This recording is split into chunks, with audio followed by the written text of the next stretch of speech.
Ang kwentong ito ay hango sa totoong buhay. Mula ito sa isa nating kabayan na itago na lang natin sa pangalang Ador. Walang eksaktong taon, probinsya ng Mindanao. Saan ka ba nanggaling, Ador? Hindi mo ba alam, nagkakagulo na sa baryo? Alam mo namang nagkalat ang mga rebelde sa lugar natin eh. Bakit hindi ka nalang pumirme dito sa bahay? Mamaya niyan, mabalitaan ko na lang patay ka na. Wika namang Crispin. Pasensya na po, Dang. Naghahanap lang po ako ng pagkakakitaan. Wala na kasi tayong makain eh. Tugon ni Ador. Anong walang makain? Merong bigas. Kung gusto mo ng may uulam, may mga gulay naman sa paligid. Bakit hindi mo muna pagtiyagaan ng mga yan? Alam ko naman po yun, Dang. Pero Ang sabihin mo, hindi ka pa rin tumitigil sa kakahanap kay Supremo Berong. Ador, matagal na tayong pinabayaan ng taong yon. Hindi na siya babalik dito. hindi po ako naniniwala, Tang. May isang salita si Supremo at siguradong balang araw babalik siya upang lipunin ang mga tulisang nagpapanggap na kasapi ng samahan. Hanggang kailan ka ba maniniwala sa pangarap na yan, Ador? 5 taon na nakakalipas simula nang umalis si Supremo. Marami na sa mga kasama niya nagsipagtiwalag. Hindi na sila naniniwalang babalik siya. Kaya ikaw, harapin mo na rin ang katotohanan na wala na si Supremo. Hindi, Tang. Hindi ako naniniwala sa sinasabi niyo. Alam kong babalik si Supremo dahil nangako siya sa akin noon eh. Nangako siya sa amin ng mga kaibigan ko. Ay naku, Ador. Maging ako umaasa pang babalik ang taong yon, gaya ng pinangako niya. Pero nasaan siya? Halos lugbok na ang bayan natin dahil sa kaguluhang nangyayari. Nang mga panong ito, nakatira si Ador sa isang liblib na baryo sa probinsya ng Iloilo. Kasamang namumuhay ang kanyang lolo na si Mang Crispin. Pagsasaka ang pangunahing ikinabubuhay ng mga ito bago pa salakay ng mga rebelde ang kanilang baryo. 5 taon na ang nakakaraan, namumuhay ng payapa ang mga tao sa lugar. Sa pamumuno ng isang matapang at may prinsipyong kapitan. Kilala ito sa tawag na Supremo Berong. Kinakatakutan ng karamihan dahil sa angking pambihirang lakas. Sinasabing may biyaya si Berong na nagmula sa mga engkanto kung kaya't hindi ito tinatablan ng anumang sandata. Sa paglipas ng panahon, halos nagsipagtandaan na ang mga kasabayan nito. Ngunit nanatiling bata ang itsura ng Supremo. Ito rin ang dahilan kung bakit usap-usapan sa kanilang baryo na ipinagpalit niya ang kaluluwa sa engkanto kaya hindi ito namamatay.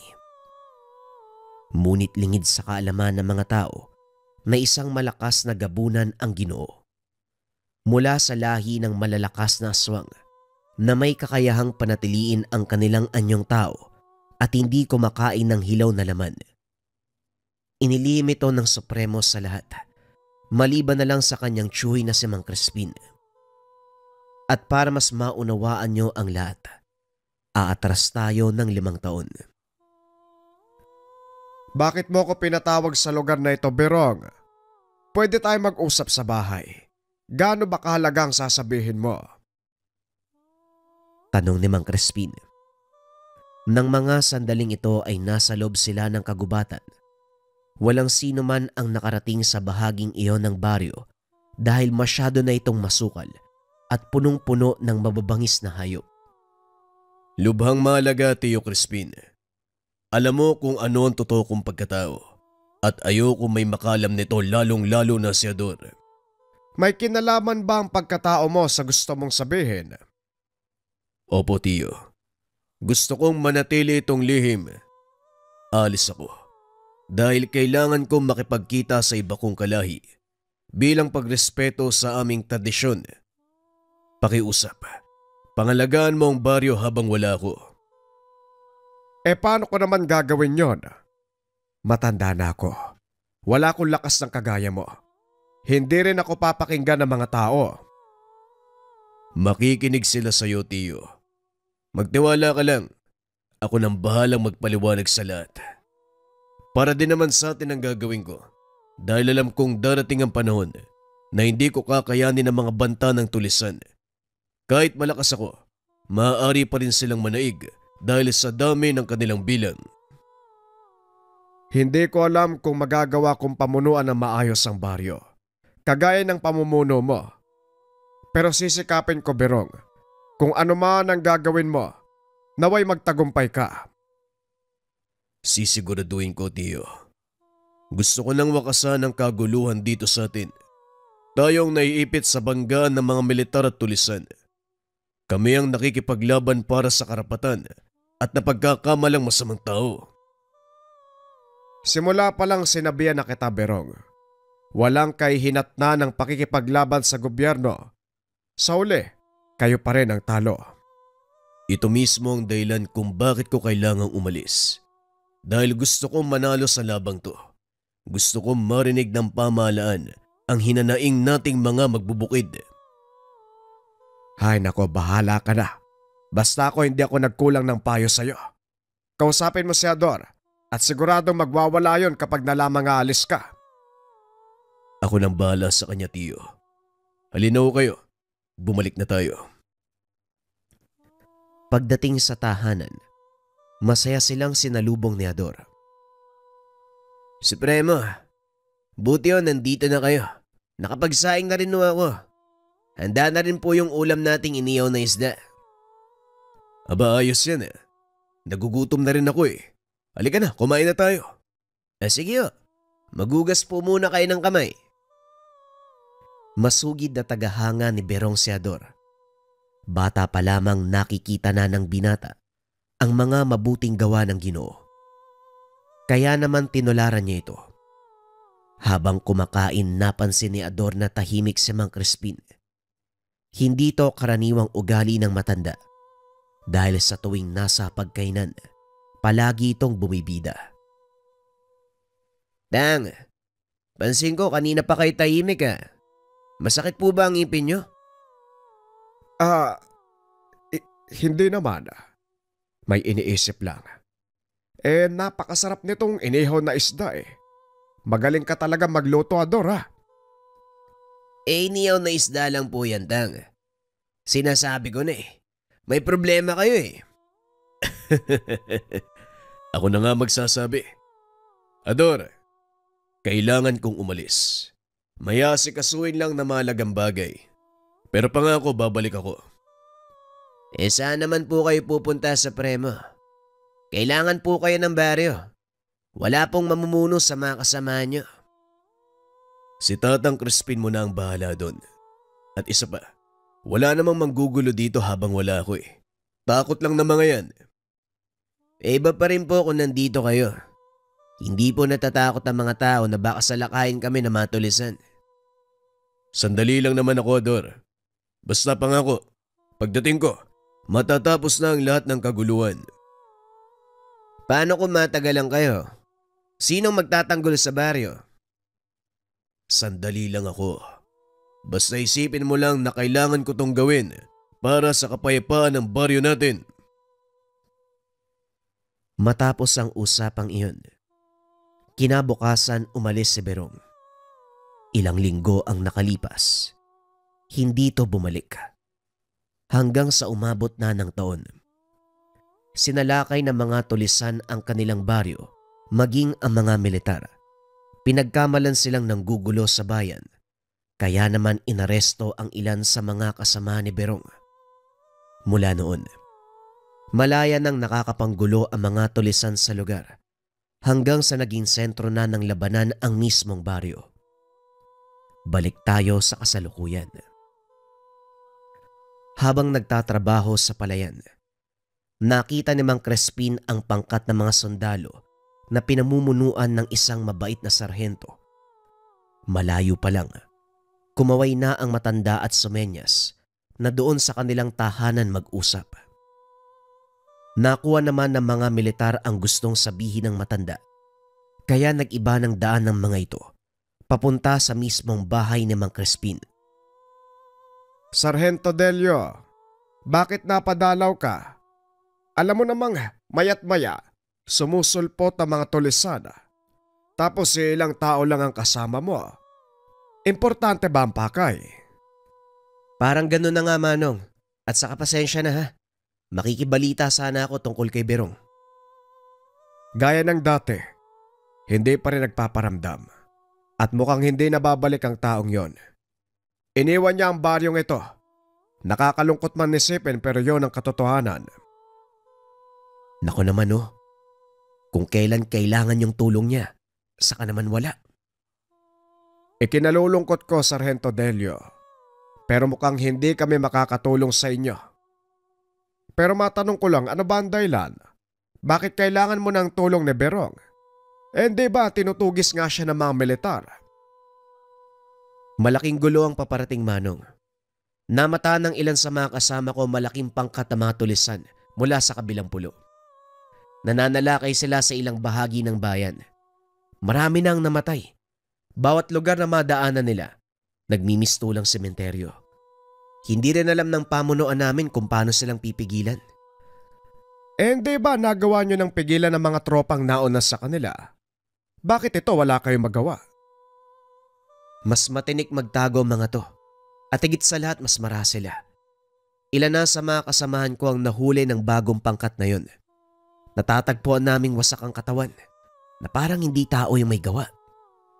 Baka nga hindi taong may gawa. Pabulong na wika ni Mang Crispin. Po, paano niyo nasabi? Wala naman. Pasensya na. Pero mukhang wala akong may tutulong sa problema mo. Ayos lang po, Manong, pero matanong ko lang din. Nasaan si Ador? Mukhang nasa baryo na naman ang batang yon. Nababagot siguro. Naku, delikado pa naman ngayon sa baryo. Sige po, tutuloy na kami ha. Dadaanan ko lang si Ador sa baryo at papauwiin. Mas mabuti pa nga yan. Mag-iingat ka, Sargento. Salamat sa pagbisita. Tumuloy ang pangkat ni Sargento Delio papuntang kabisera. Pagdating sa lugar, nakita nito kagad si Ador. Nakaupo ang binata sa ilalim ng puno. Uy Ador, anong ginagawa mo dito? Kanina ka pa hinahanap ng tatang mo ha? Kaya pala, Sargento. Inaantay ko po kasi dito si Supremo Berong. Kayo po, ano pong ginagawa nyo dito sa patag? Si Supremo din sana ang pakay namin. Kaso hindi pa rin siya bumabalik eh. Umuwi ka na at… Hindi na ituloy ng sarhento ang sasabihin. Biglang umalingaw-ngaw ang sunod-sunod na putok ng baril. Dali-daling hinila ni Delio si Ador upang magtago sa likod ng puno. Hindi nga ako nagkamali. Nasundan tayo ng mga tulisan. Ador, kahit anong mangyari, wag na wag kang lalabas sa pinagtataguan mo. Wika ni Delio. Matapos ay inutusan nito ang mga kasama na gumante ng putok. Mabuti na lang, may mga tumbang puno sa paligid na siyang nagsilbing taguan ng mga ito. Habang nagkakaputukan, napasilip si Ador at nakitang sobrang dami ng kalaban. Iilan lang ang bilang nila Sargento Delio, kaya alam niyang madedehado ang mga ito. Wag na wag niyo silang hahayaan na makalusot sa depensa natin. Walang atras! Wika ni Delio. Patuloy na nakipagputukan ng baril ang mga sundalo sa tulisan nang bigla na lang tumahimik. Teka, anong nangyari? Nasaan ang mga kalaban? Tanong ng binata habang nakasilip mula sa pinagtataguan. Baka nagsipag-atrasan na sila, Sargento. Halina kayo, umalis na tayo dito. Wika ni Ador. Ngunit alam ni Sargento Delio na hindi basta aatras ang kalaban dahil nasa kanila ang kalamangan pagdating sa bilang. Hindi, Ador. Manatili ka dyan sa pinagtataguan mo. Hindi aatras sa mga kalaban ng basta-basta. Lamang sila sa bilang, kaya siguradong kukunin nila yung pagkakataon upang ubusin kami. Maliban na lang kung... Biglang sumigaw ang isa sa mga kalaban. Naghudyat ng pag-atras. Umatras? Bakit sila aatras? Anong nangyayari? Nanlaki mga mata ng sarhento nang makitang tumilapon mula sa pinagtataguan ang ilan sa mga tulisan. Isa-isang naglabasan ang mga ito at kumaripas ng takbo. Napatayo si Ador nang makita ang isang pamilyar na figura na palabas ng kakahuyan. Sinasabi ko na nga ba, babalik siya. Supremo Berong! Anong sinabi mo? Si Berong nandito? Odelio, bakit parang gulat na gulat ka? Anong ginagawa niyo dito? Lalo na ikaw, Ador. Hindi ba sabi ko sa'yo, huwag ka masyadong lumalabas ng bahay? Pasensya na ho, Supremo. Hindi kasi naniniwala sa akin si Tatang Crispin eh. Kaya inaantay kita dito. Araw-araw simula nang umalis ka. Ikaw talagang bata ka. Halika na nga, umalis na tayo dito. Umatras na ang mga tulisan. Pero siguradong babalik sila na may kasamang mas marami. Dali-daling umalis ang pangkat sa lugar. Hindi pa rin makapaniwala si Sargento Delio na mag-isang pinapatakbo ni Supremo Berong ang mga tulisan. Pagdating sa tahanan ni Mang Crispin, tuwang-tuwa ang matanda nang makitang papalapit si Berong. Aba! Tignan mo nga naman. Akala ko nananaginip lang si Ador sa tuwing sinasabi niyang babalik ka. Pero heto ka ngayon. Bakit ba ang tagal mong bumalik, Berong? Mahabang kwento, Tiyo. Pero sa ngayon kailangan ko munang kausapin si Delio. Tama ka, Berong. Seryoso na nangyayaring kaguluhan. Nakapasok na sa bansa ang mga terorista mula sa kabilang pulo. Banta na sila sa seguridad ng bansa. Ano ang ginagawa ng pamahalaan? Yun nga ang masakit eh. Dahil hindi namin alam kung anong klase ng kalaban ng paparating. Masyado silang marahas. Parang hindi tao kung pumatay ng kapwa. Sigurado ba kayo sa mga nakuhang impormasyon? Anong ibig mong sabihin, Berong? Palpak ang sinasabi ng militar. Mapagkakatiwalaan sila at ilang beses na rin nakaengkwentro ng ibang grupo ang pangkat na yun. Kaya nga nakakuha kami ng sapat na datos tungkol sa kanila eh. Hindi ko sinasabing palpak ang sinabi ng militar. Ang punto ko, maaaring hindi lang basta terorista ang may gawa ng pagsalakay dito sa atin. Malalaman mo din sa bandang huli. Sa ngayon, iulat mo sa impilan nyo nangyari kanina. Kailangan kong ipunin ang mga tauhan ko. Ikinalulungkot kong ibalita sa iyo, Berong. Pero wala na mga tauhan mo. Ang ilan sa kanila ay umalis na ng probinsya. Nagpakalayo-layo. Ang ilan naman ay patay na. Kung meron mang naiwan dito, mangilan-ngilan na lang at ayaw na nilang makisali pa. Nanlumo si Berong sa mga narinig. Gayunpaman wala na itong magagawa. Kailangan niyang harapin ang napipintong panganib. Sa palagay ko, mukhang kailangan niyong umalis dito. Lumikas na kayo, Tiyo. Isama mo si Ador. Hindi, Supremo, lalaban ako. Nasa wastong edad na ako. Kaya ko magpasya para sa sarili ko. Huwag mong pairalin ang tigas ng ulo mo, Ador. Narinig mo ang sinabi ng sarhento. Hindi ordinaryong mga tulisan ng kalaban.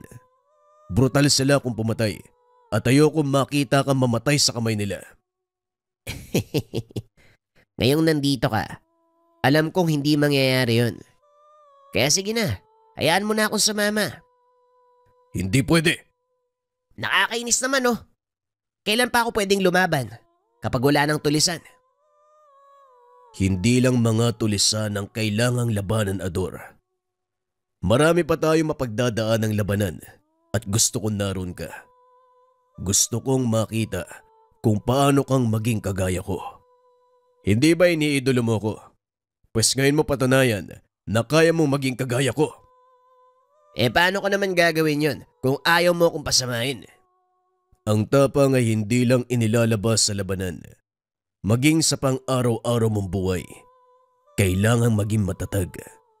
Hindi ito ang buhay na gusto ko para sa'yo. Bata ka pa. Kaya nga ako nakikipaglaban dahil gusto ko magkaroon ka ng payapang kinabukasan. Pero Supremo! Huwag nang matigas ang ulo, Ador. Hindi itong oras para dyan. Makinig ka sa sinasabi ni Berong. Hindi na nagsalita ang binata dahil mataas ang respeto nito sa matanda. Pumasok na lang ito ng silid habang pinapakinggan ang plano nila Sargento Delio at Supremo Berong. Hindi ito ang unang pagkakataon na tutulong ako sa laban, Sargento. At naway maging daan ng pagtutulungan para malinis ang aming pangalan at dinggin ang pamahalaan ng aming mga hinanaing. Sa kasalukuyan kong ranggo, hindi ako mangangako, Berong. Pero gagawin ko makakaya ko upang maiparating sa tamang kinauukulan ng sinasabi mo.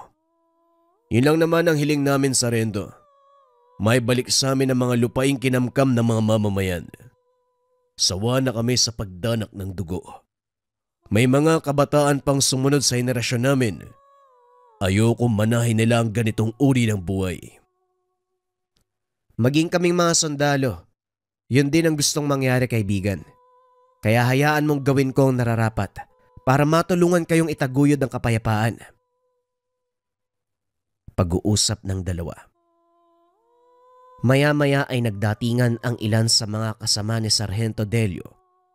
Muling tinalakay ang magiging plano. Matapos ang pagpupulong ay nagpaalam si Berong. Mauna kayo sa lugar kung saan sasalakay mga tulisan. Pangako susunod kami. Teka, sinong kami?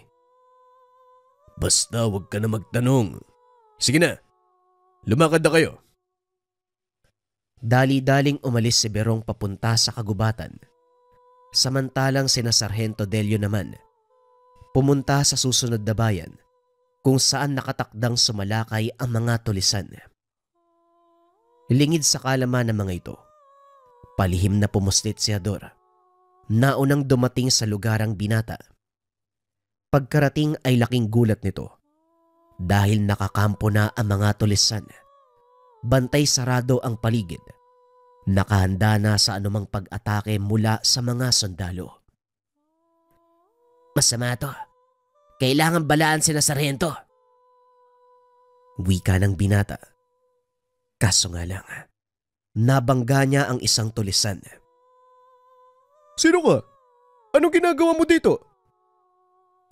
Hindi kaagad nakasagot ang binata. Sa halip ay nagtangka itong tumakbo. Babarilin sana ito ng mga tulisan, ngunit pinigilan ng isa pang lalaki. Tigilan mo na, Densyo.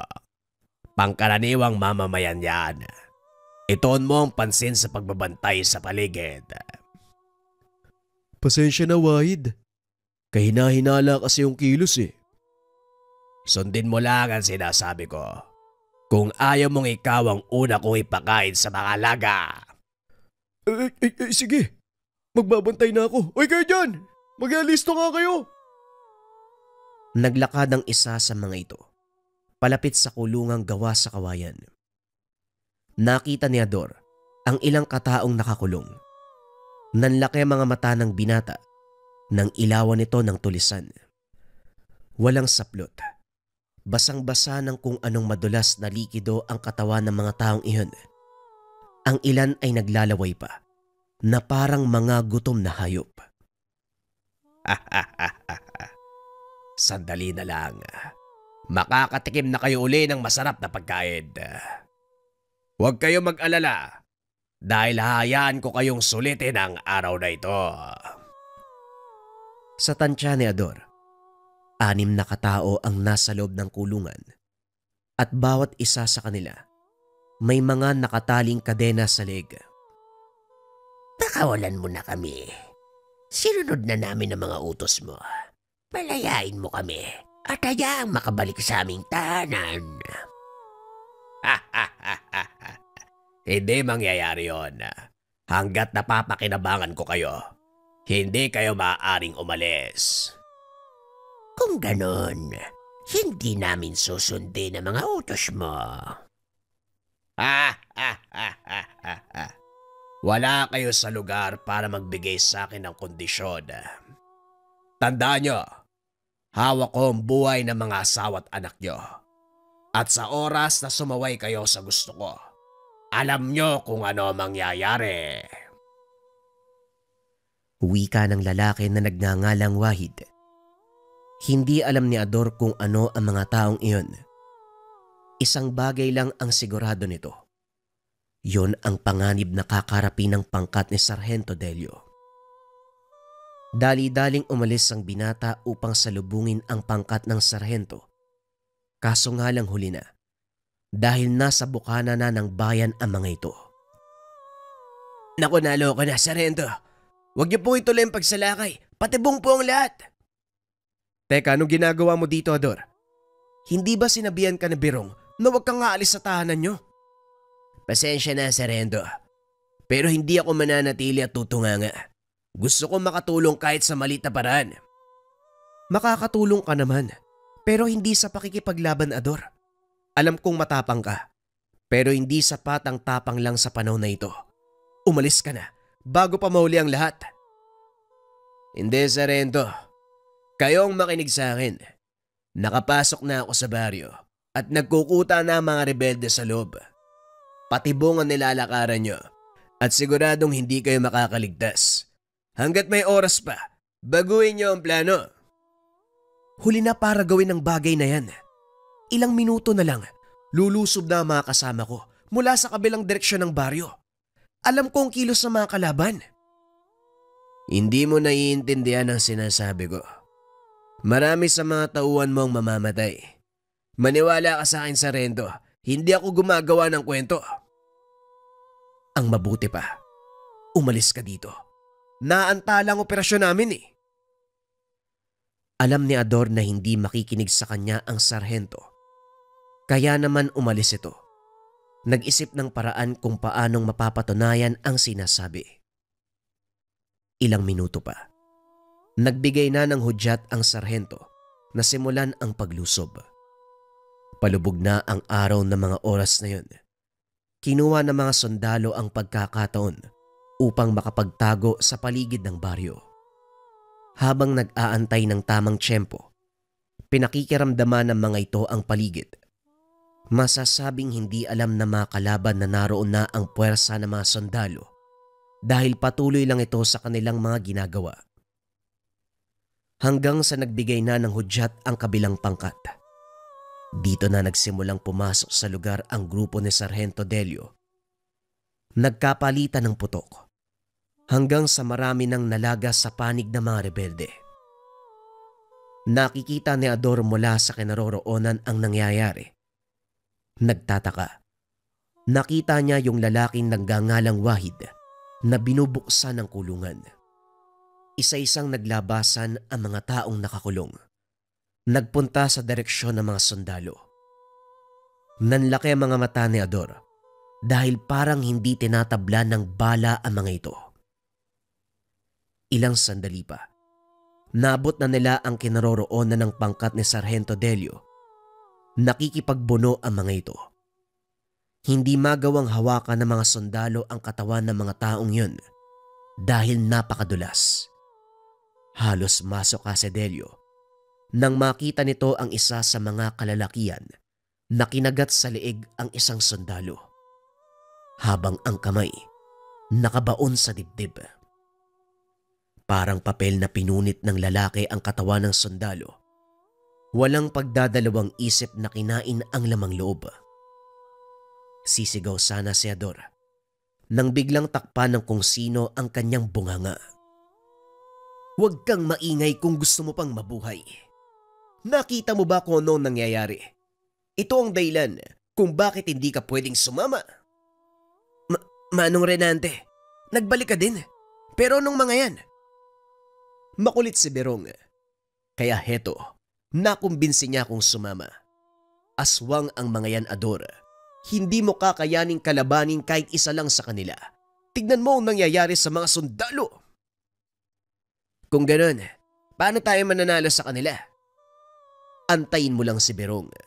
Maya-maya lang ay nandito na yun. Kakatapos lang sabihin ni Renante ang mga kataga nang biglang tumilapon ang isa sa mga aswang. Lumabas mula sa masukal na parte ng gubat ang isang pamilyar na figura. Nagliliwanag ang mga mata habang may hawak na ulo ng kalaban sa kanang kamay. Si Supremo Berong, nandito na. Tama ka, kaya dito ka lang. Huwag kang aalis, kailangan kong tumulong. Dali-daling tumakbo si Renante habang binubunot ang hawak na itak. Itinarak ito sa lupa. Pagkalapit sa mga kalaban, walang pagdadalawang isip itong pinagtataga. Hindi naman makapaniwala si Sargento Delio sa nangyari. Saka pa lamang napagtanto na tama ang sinabi ni Ador. Malaking patibong nga ang kanilang pinasok. Patuloy sa pakikipaglaban si Berong sa mga nilalang hanggang sa makaharap nito ang pinuno ng mga tulisan. Hindi na nagdalawang isip ang Ginoo. Bawat humarang sa kanyang daraanan, pinapatumba. Pinagbababaril ito ng mga kalaban, hindi tumatalabang sandata sa kanyang katawan. Nasaksihan lahat ito ni Ador. Sa tagal ng pagkakakilala niya kay Berong, hindi niya inakala na may ganitong kakayahan ang taong hinahangaan. Maging ang mga itak at kutsilyo, tila walang panama sa malabakal na katawan ni Berong. Napakalakas. Sa isang bagsak lang, nagagawa nitong patumbahin ang mga kalaban. Nang mga sandaling iyon, sakal-sakal na ni Berong ang pinuno ng mga tulisan. Lumapit si Sargento Delio. Pinakiusapan na wag itong papatayin dahil kailangan madala ng buhay ang taong yon sa kanilang himpilan. Pasensya na, Delio, pero hindi ko maaaring buhay ng taong ito. Nagawa niyang gamitin ang mga aswang sa kanilang masamang gawain at hindi malayong mangyayari uli ang bagay na yan. Naiintindihan ko. Ikaw na ang bahala, Berong. Gagawan ko na lang ng palusot ang nangyari dito. Matapos magsalita ng sarhento, biglang hinampas ni Berong si Wahid sa lupa, dahilan para maglasog-lasog ang katawan nito. Dito napagtanto ni Ador ang dahilan kung bakit kinakatakutan ng masasamang loob si Berong. Matapos ang kaganapan, muling nagpaalam ang Ginoo at sa pagkakataong iyon, hindi na muling nagpakita. Sa kasalukuyan, patuloy pa ring naniniwala si Delio na buhay pa ang kaibigan dahil nagtataglay ito ng hindi pangkaraniwang kakayahan. Bagaman hindi na nakita pang muli, umaasa si Delio na nasa paligid lang si Berong, ang isang taong supremo na rebeldeng aswang. Ang susunod na kwento, kabayan, ay tungkol sa alagang banakon at tungkol sa mutya ng kawayan. Ito ay mula sa dati nating kwento, mga kabayan. Pasensya na hindi ako makapag-upload ngayon ng 1 oras na puro bago. Kaarawan lang ng ate ko. Bawi ako sa inyo bukas. Bale sa mga susunod na araw, puro bagong kwento yung i-upload ko na 1 oras. Pero sana suportahan nyo pa rin ang susunod nating kwento. Malaking tulong yan para sa channel. Iniba ko ang atake sa narration para sa 2 susunod na kwento. Simulan na ang storya. Ang kwentong ito ay hango sa totoong buhay. Mula ito sa isa nating kabayan na itago na lang natin sa pangalang Tatay Samuel. Taong 2001, Catanduanes. Tinititigan ni Tatay Samuel mula sa bintana ang malawak na lupain sa harapan ng bahay. Sa katunayan, pagmamay-ari niya ito, pero hindi malaman kung ano ang gagawin, lalo na ngayong mag-isa na sa buhay. Maraming taon ang nakalipas nang mamaalam ang asawa buhat sa katandaan. Pero siya sa edad na 80, malusog, malakas, matalas ang memorya. Hindi lang dahil maalaga sa sarili kung hindi sa tangang mutya. Ito ang nagbibigay sa kanya ng mga katangian na hindi kayang taglayin ng ordinaryong tao. Bukod pa dyan, kaya niyang tapatan ang sinumang nilalang na may masamang hangarin. Lingid sa kaalaman ng nakakakilala sa kanya, lumalabas siya sa gabi lalo na sa tuwing may napapansin sa paligid. Madali niyang naaamoy ang samyo ng aswang kahit nasa malayo. Natutunton ang pinagtataguan ng walang kahirap-hirap. Hindi naman siya basta-basta pumapaslang. May nilalang pa rin na sa kabila ng pagiging halimaw, walang balak manakit ng tao. Pinapalampas niya ang ganito, ngunit mahigpit sa mga aswang na mapang-abuso. Manong Samuel, kumusta po? Pinapatid pala ni Tatay Diego tong isda. Kaunti na lang po ang huli niya kaya iilan lang po yung nadala. Meron din pong kakanin dyan at kape. Ay nako, nag-abala pa talaga kayo. Sinabi ko naman sa tatay mo na wag na magpadala sa akin. Tambak pa ang pagkain dito galing sa inyo. Hindi ko na nga maubos Ako lang mag-isa. Mas mainam po yan para hindi maubusan. Nga po pala, may nakasalubong kaming kumukuha ng mga mutya. Ang ganda po ng nilalako niya. Hindi po ba napasadya dito? Mahilig kayo sa ganung bagay, di ba? Mahilig ako. Lalo na kung aktibo at malakas ang bisa. Saan nyo ba nakasalubong? Hindi naman napadpad dito Magkano ba ang bentahan niya? Pero iho, hindi lahat na nagbebenta ng mutya. Totoo, may tamang proseso ng pagpapasa ng tangan. Yun nga rin po yung sabi ni tatay. May tamang proseso ang pagpapasa ng mutya. Hindi daw po basta-basta yun At saka kapag tinignan mo, mukha talagang peke. Di ba mararamdaman naman yun? Oo, iho. Kapag tinignan mo ang isang bagay, kapag hinawakan mo, mararamdaman mo na yan kung buhay o hindi. Hindi na nakakapagtaka yung mga ganyan, yung mga namimeke. Sa kahirapan ng buhay ngayon, humahanap talaga sila ng kung ano-anong paraan. Sana mapadpad dito na mapagsabihan ko. Ayan yung dalawang lalaking yan yung papalapit dito. Sila po yung sinasabi namin. Kayo na pong bahalang humusga. Matapos nun ay nagpaalam na siya. Inantay naman ni Manong Samuel na makalapit ang dalawang lalaki. Tatay, magandang araw ho sa inyo. Kumusta ang buhay? Mag-isa lang kayo dito Ang lawak ng lupain pero bahay nyo lang ang nakatirik. Pagmamay-ari mo po ba to? Magandang araw sa inyong dalawa. Hindi talaga to sa akin Sa asawa ko ang lupain. Ano ba ang sadya nyo dito? Naparito ho kami para ipakita sa inyo itong mga mutya. Mabisa po to, lalo na mag-isa lang kayo.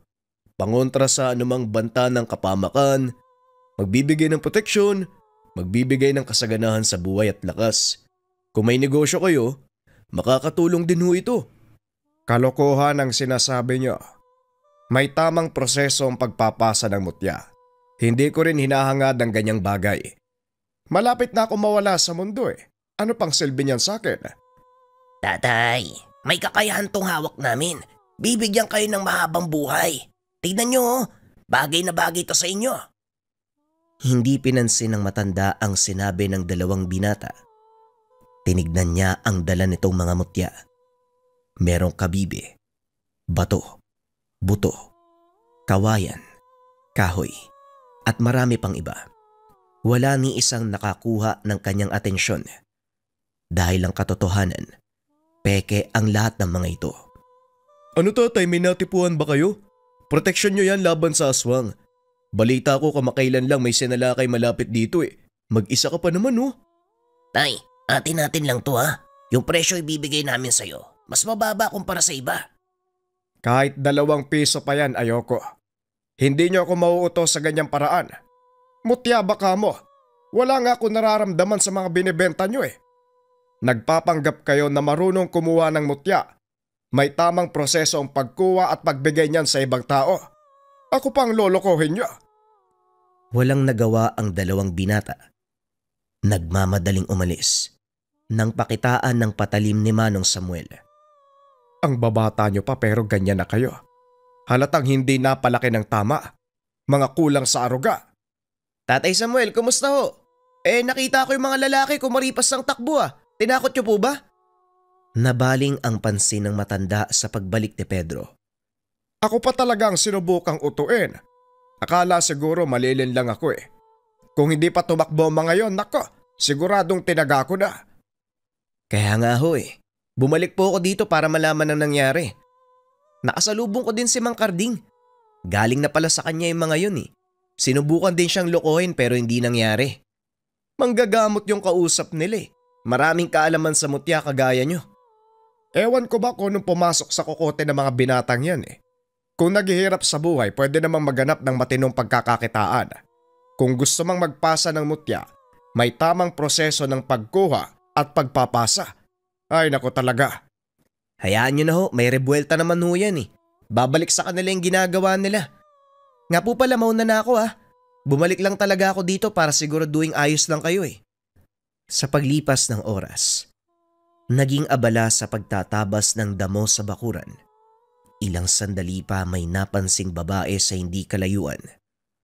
Tumatakbo at sumisigaw ng saklolo. Lumapit siya para makatulong. Napag-alamang may nakitang nilalang.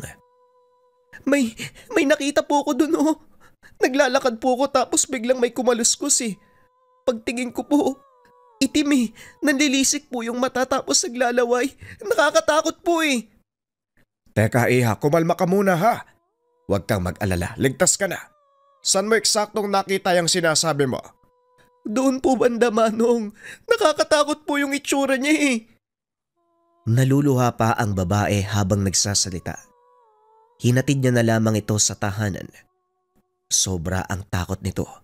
Hindi makalakad ng maayos.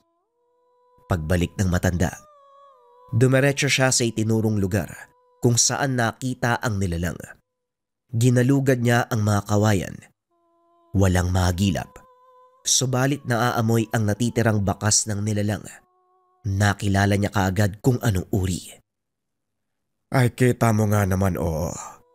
Umabot na dito ang mga aswang. Noon nasa kabilang baryo pa sila. Pero ngayon nandito na sa amin. Ang agang lumabas. Mataas pa ang sikat ng araw. Pero nagsisimula ng manggambala. Muli niyang sinuri ang buong lugar.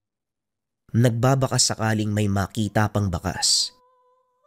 Pero makalipas ang ilang sandali, umuwi na lamang siya ng tahanan. Pagkarating ay nakaabang na si Pedro. May dalang pananghalian. Nakangiti pa habang nag-aantay. O ano na naman yung dala mo? Pakisabi sa tatay mo, tama na ang pagpapadala. Mamaya kayo naman ang maubusan eh. Magutom kayo, samantalang ako busog. Si tatay po kasi marami namang naluto. Dalawa lang kasi kami sa bahay. Hindi nauubos yung pagkain kaya dinadalan ko na lang po kayo. Pritong isda sa kasaging. May kanin din po yan. Ay talagang kompleto pa ano. Mahal na mahal talaga ako ng tatay mo ah. Ele ka sa loob, pagsaluan natin. Ay hindi na po Tatay Samuel. Kailangan ko na pong bumalik eh. Makikinig ako sa usapan doon sa amin. Nagkagulo kasi doon eh. Yung kapitbahay namin nakakita daw ng nilalang sa kawayanan. Makikiyosyoso ko para malaman din yung nangyayari sa paligid natin. Tay, mag-ingat kayo ha. Malapit yung tahanan nyo sa kawayan oh. Ilang beses nang may nakitang nilalang dyan eh. Ah, ganun ba? Salamat sa pagpapaalala. O siya, makisyoso ka na doon tapos balitaan mo ko ha. Sa pag-alis ni Pedro ay kumain na si Tatay Samuel. Pagkatapos ay pumunta sa lumang kaban kung saan itinatago ang mutsyang tangan. Matagal na panahon na nang ginamit niya ito nang minsang may napadpad na aswang sa kanyang tahanan. Kaibigang Mutya, muli na naman tayong magtutulungan. May nagpaparamdam na naman sa ating baryo. Naway matapos natin kaagad ang problema.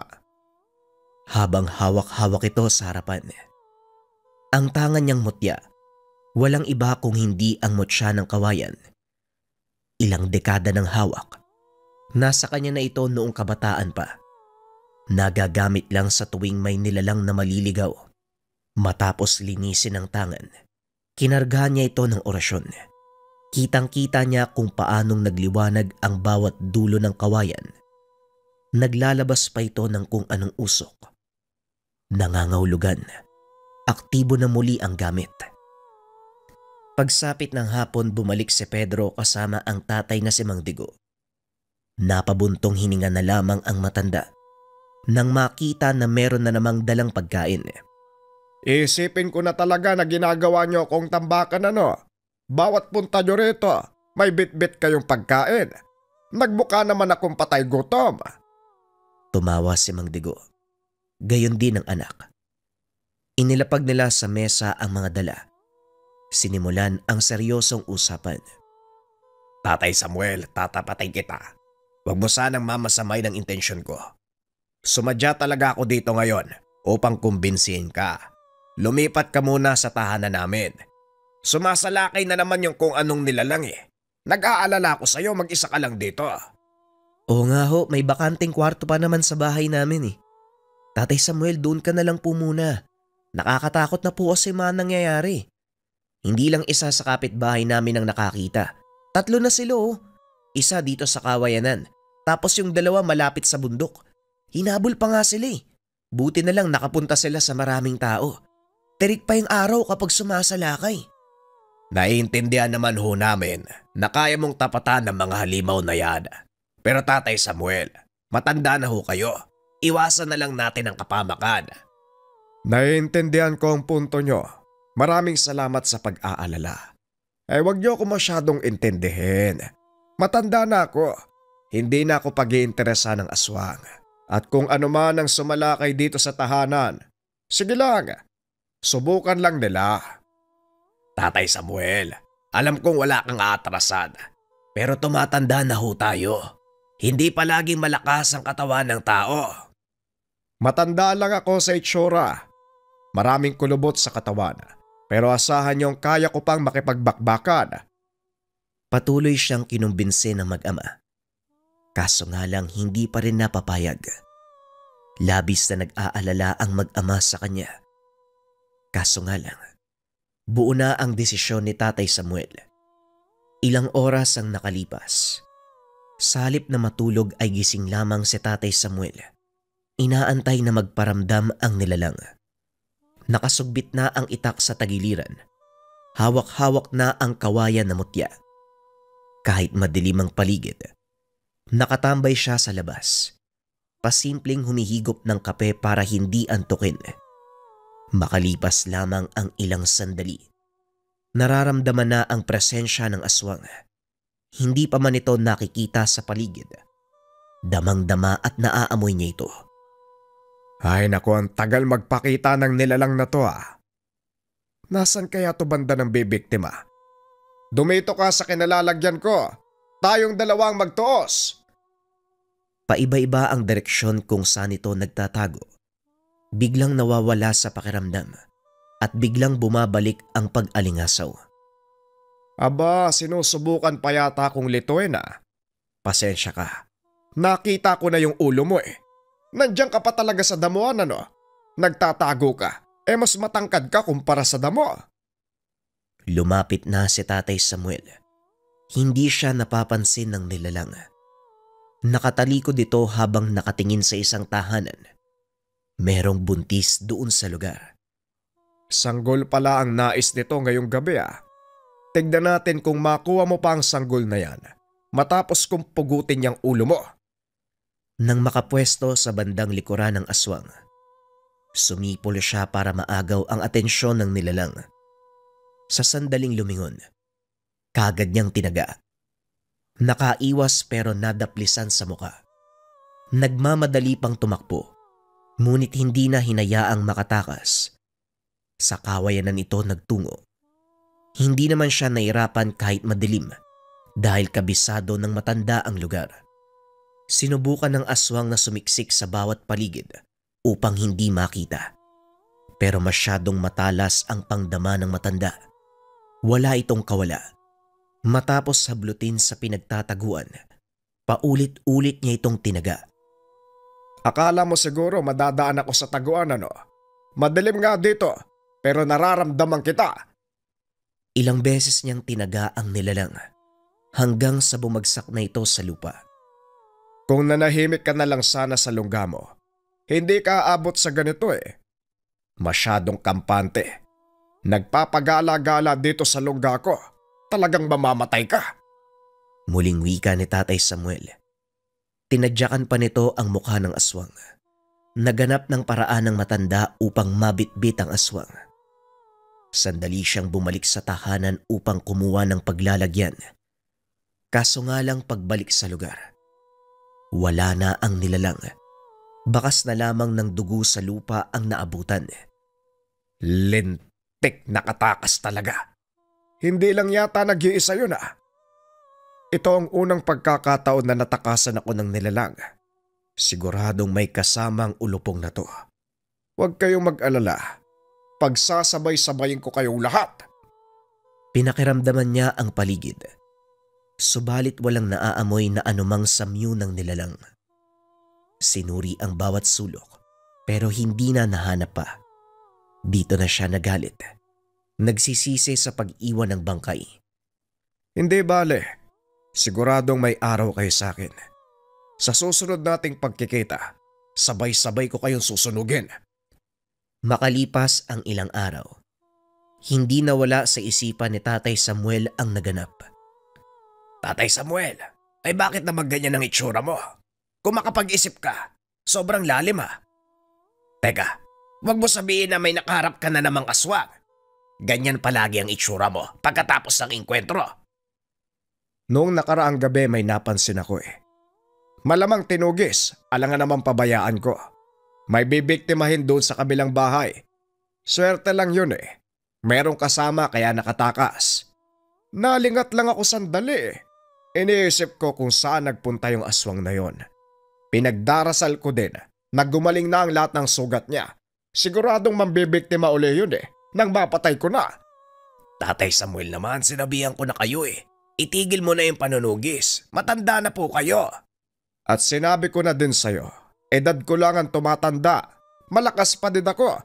Kaya ko makipagsabayan sa kahit anong uri ng nilalang. Yan na naman tayo. Pero maiba nga ho ako, Tatay Samuel. Hindi po ba kilala nyo si Aling Nora? Napadaan ako sa kanila kahapon Nakita ko yung anak niyang lalaki, yung binata na. Nakakaawa nga kasi maraming sugat sa katawan. Meron din sa muka. Ang sabi na disgrasya daw pero sa tingin ko hindi naman. Kakaiba kasi yung sugat Parang sinadyang tagain. Paika-ika pa nga pag naglalakad Maawa sana ako kaso bumalik sa isipan ko yung usap-usapan tungkol sa kanila. Wala namang nagpatunay pero naniniwala ako na aswang yung pamilya nun. Natigilan si Tatay Samuel. Ilang sandali pa napangiti ito. Tignan mo nga naman. Ang pagkakataon na mismo ang gumawa ng paraan para matapos ang naudlot na engkwentro. Mabuti na lang madaldal ka Nasabi mo sa akin ang bagay na yan. Tutuluyan ko ang binatang yan. Naguluhan si Mang Digo sa sinabi nito. Napapakamot na lamang sa ulo. Tatay Samuel, ano bang ibig mong sabihin? Teka, yung anak ni Aling Nora ang nakasagupa mo. Paano ho kayo nakakasigurado? Mahirap ho magbintang.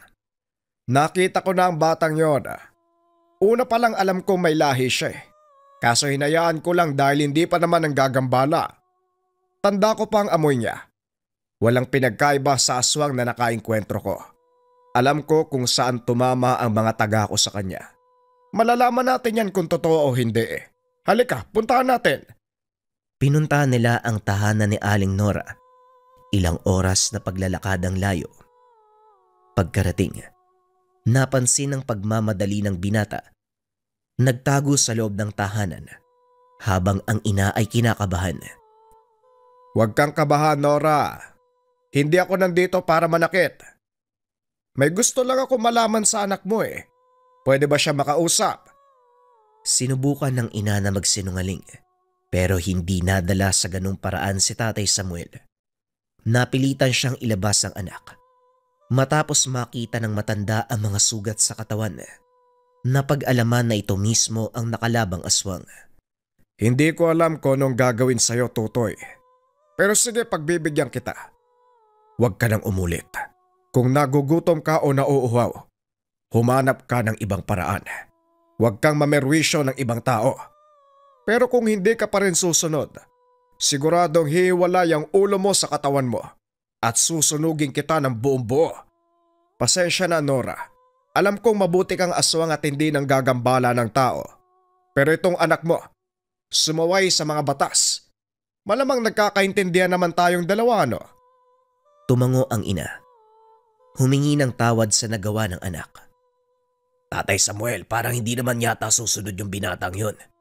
Kitang-kita ko kung paano siya nagpipigil eh. Nakayuko lang, walang sinasabi. Pero damang-dama ko yung galit niya. Mamaya ikaw na yung biktimahin yan eh. Kung magkaganyan man, malalaman talaga ng binatang yon ang kanyang kakalagyan. Kilala natin si Nora. Sa kabila ng katauhan, mabuti naman siya eh. Sa loob ng mahabang panahon, wala siyang biniktima. Etong anak niya lang talaga yung sumira eh. Ipagdasal na lang natin na madaan sa disiplina. Ilang araw ang lumipas. Inakala ni Tatay Samuel na nagkaintindihan sila ng binata dahil wala nang napapabalitang nagpaparamdam na aswang. Ngunit nagulat na lamang siya. Sa mismong tahanan sinalakay. Anak nang, nagpapagaling ka palang hayop ka. Akala ko pa naman maayos ng usapan natin. Mabuti naman at ako ang pinuntirya mo, hindi kung sino-sino. Ay sandali, lalabas ako ng bahay, diyan tayo magtuos. Pagkalabas ng matanda, sinugod kagad siya ng aswang. Natumba ang matanda. Sinamantala ng nilalang ang pagkakataon. Dinaganan siya at sinakal. Masyadong maigpit ang pagkakakapit at nahihirapan na siyang huminga. Sinubukan niyang makawala. Pero hindi basta-basta ang lakas nito. Hanggang sa biglang uminit ang mutya ng kawayan. Umusok ang katawan ng matanda. Ramdam ng nilalang ang init nito. Napaso ang katawan ng aswang. Kaya kagad siyang lumayo sa matanda. Kinuha nito ang pagkakataon upang makuha ang itak. Hindi tinantanan sa pagtaga ang nilalang. Sa bawat pagtaga ni Tatay Samuel, kasabay nito ang pag-usok ng katawan na tila ba nasusunog ang balat sa bawat pagtama ng taga. Ilang sandali pa ay naglupasay na ito. Nagmamakaawa na wag tuluyan pero sagad na ang galit ni Tatay Samuel. Binalaan na kita, hindi ba? Naglakas loob ka pang bumalik at sa akin ka pa maghihigante. Ikaw na mismo ang gumawa ng tadhana mo, iho. Naawa ko sa nanay mo. Masasaktan siya. Pero tama lang natapusin na kita. Malaking problema ang binibigay mo kay Nora. Mas makakatulong ako kung mawawala ka na sa mundong ito. Lumuhod ang aswang sa kanyang harapan. Patuloy na nakiusap kay Tatay Samuel. Kaso nga lang, wala siyang nakikita o nararamdamang kabutihan sa binatang aswang. Kaya upang hindi na lumaki pa ang kasalanan at hindi na makapambiktima ng ibang tao, ginawa niya ang nararapat. Binaon niya ang itak sa lalamunan nito. Kitang-kita kung paanong umusok ang buong katawan. Patawarin mo sana ako, Nora. Ipagdasal na lang natin na gabayan ang kanyang kaluluwa at manahimik na sa kabilang buhay. Kinabukasan pagsikat ng araw, nagtungo sa tahanan ni Aling Nora si Tatay Samuel upang ibalita ang nangyari. Katulad ng inaasahan ay humagulgol ito. Nagwala sa sakit na dulot ng pagkawala ng anak. Pero ang naging maganda lang, tinanggap niya ito ng buong puso. Alam ko din na aabot kami sa puntong ito. Hindi ko lang inasahan na mapapaaga. Hindi ako magdadamdam sa iyo, Samuel. Nagpapasalamat ako. Ilang beses ko nang pinagsabihan ng anak ko pero hindi siya nakikinig. Maraming salamat sa ginawa mo. Sa pagpapatuloy ng kanilang usapan, nalaman ni Tatay Samuel na ilang beses nang biktima ang binata. Hindi lamang hayop, may tao nang nadamay. Sa iba't ibang lugar nga lang ito nang bibiktima, kaya hindi kagad nakarating sa kanya. Kabilang na dito ang 2 lalaki na nagbebenta ng pekeng mutya. Nagtamo ng maraming kalmot matapos makasalubong sa daan. Pinayuhan na lamang ni Tatay Samuel ang ina sa mga dapat gawin. Masakit para dito ang mawalan, pero pinaintindi ni Tatay Samuel ng mabuti ang sitwasyon. Ilang linggo niya itong dinadalaw. Naninigurado na walang gagawing masama sa sarili. Sa kabila ng katauhan ng aswang, hindi pa rin may pagkakaila ang kabutihan nito. Sadyang nagkataon lang na may anak na tumaliwas. Sa paglipas ng mga taon, namayapa na rin si Aling Nora. Si Tatay Samuel mismo ang naglibing bilang tanda ng kanilang pagkakaibigan. Inilagay niya ang bangkay nito sa tabi ng himlayan ng kanyang anak. Ang kwentong ito ay hango sa totoong buhay. Mula ito sa isa nating kabayan. Naitago na lang natin sa pangalang Tiago.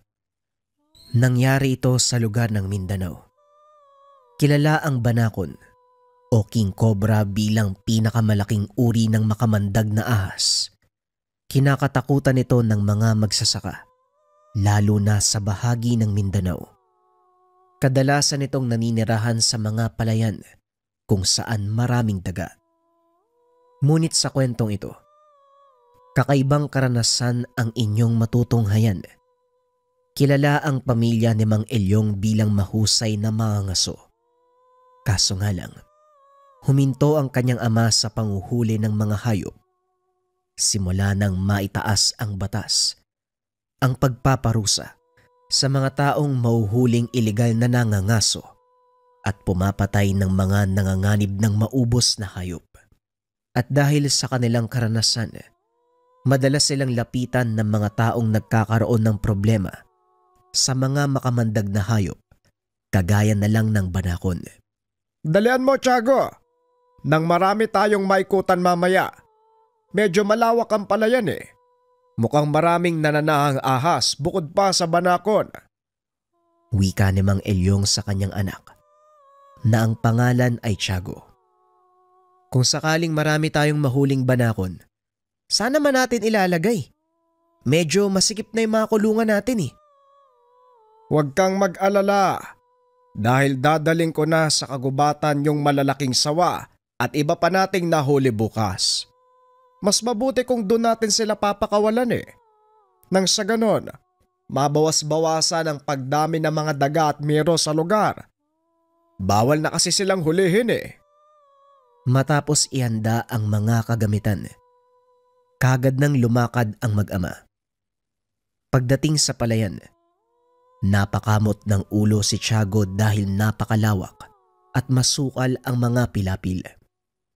Ayon sa may-ari, simula nang makakita sila ng mga banakon sa lugar, hindi na nila ito ginalaw pa sa takot na baka makagat sila ng mga ito. Simulan na natin ang trabaho. Pangunahan mo ang paggapas sa mga talahib. Siguraduhin mong malinis ang buong paligid para madali nating mahanap ang mga butas. Sinimulan ni Tiago ang paglilinis ng paligid, habang si Mang Elyong naman at ang may-ari ng palayan ay nag-ikot sa buong palayan. Ipinakita nito sa matanda ang lugar kung saan madalas makita ang napakalaking banakon. Ayon sa may-ari, halos 14 na talampakan ng haba. Kasing laki ito ng binti ng 14 na taong gulang na binata. Kung totoo ang sinasabi mo, yan ang pinakamalaking banakon na mauhuli natin. Halika na, bumalik tayo sa aking anak. Sisimulan na ang paghahanap ng mga butas. Habang naglalakad ang mga ito pabalik sa kinaroroonan ni Tiago, biglang sumigaw ang isa sa mga tauhan ng may-ari ng palayan. Ayon dito, nakita nila ang isa sa mga banakon na nakatira sa lugar. Inihinto ni Tiago ang ginagawa. Pinuntahan ng tao. Pagkarating sa lugar, buntot na lang ang naabutan ng binata. Sinubukan niya itong hulihin, ngunit sa kasamaang palad ay pumasok ito sa lumang butas ng daga. Patay ka sa akin ngayon. Hindi ka na makakatakas. Huwag mong sasaktan ng banakon, Tiago. Maaari itong mamatay sa impeksyon kung sakaling pakawalan natin sa gubat na may galos. Marahang hinukay ni Tiago ang pilapil hanggang sa tuluyan niyang makita ang katawan. Hinawakan nito ang ahas. Marahang hinila. Biglang napatakbo ang lahat ng naroon dahil tumayo ang ulo nito. Inambahan ng tuklaw si Tiago. Mabilis namang nailayo ng binata ang kanyang muka. Kaya naman hindi ito tinamaan. Aba, mukhang malaki ang isang to ah.